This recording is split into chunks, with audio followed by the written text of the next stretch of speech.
గుజరాత్లో కూడా ఎన్నికలకి డబ్బులు పంచే కార్యక్రమం ఏమన్నా పెరిగిపోయింది అంటే అర్థం కావట్లేదు. మన రాష్ట్రంలో అయితే కనుక ఎమ్మెల్యే అంటే 25 నుంచి 50 కోట్లు, ఎంపీ అంటే 100 నుంచి 300 కోట్లు ఖర్చు పెట్టే స్థితికి ఎదిగామో దిగజారేమో తెలియదు. ఉత్తర భారతదేశంలో అక్కడ తక్కువే ఉంటాయి.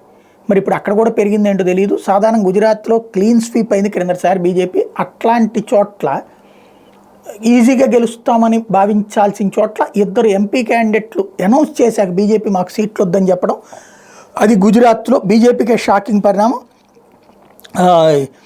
వడోదర, సాంబర్కాంట అభ్యర్థులు శనివారం వైదొలుగుతున్నట్టు ప్రకటించారు. వడోదర నుంచి ప్రస్తుతం ఎంపీ రంజన్బెన్ ధనంజయ్ బట్కి అధిష్టానం మళ్లీ టికెట్ ఇచ్చింది. పార్టీలోని కొన్ని వర్గాల నుంచి ఆమె అభ్యర్థిత్వంపై వ్యతిరేకత వచ్చింది. బీజేపీ మహిళా మోర్చా ఉపాధ్యక్షురాలు జ్యోతిబెన్ పాండ్యా రాజీనామా చేశారు. కొందరు భట్కు వ్యతిరేకంగా వడోదరాలో పోస్టర్లు వేశారు. ఈ నేపథ్యంలో ఆమె పోటీ నుంచి వైదొలిగినట్టు భావిస్తున్నారు. సాబర్కాంటా నియోజకవర్గ అభ్యర్థి బికాజీ ఠాకూర్ కూడా వ్యక్తిగత కారణాలతో పోటీ నుంచి వైదొలుగుతున్నట్టు ప్రకటించారు. ఈ మేరకు ఇన్స్టాగ్రామ్లో పోస్ట్ చేశారు. గుజరాత్లోని 26 లోక్సభ స్థానాలకు మే 7న ఒకే విడతలో పోలింగ్ జరగనున్నటువంటి సందర్భంలో ఇది ఒక పెద్ద షాక్ అయింది బీజేపీకి.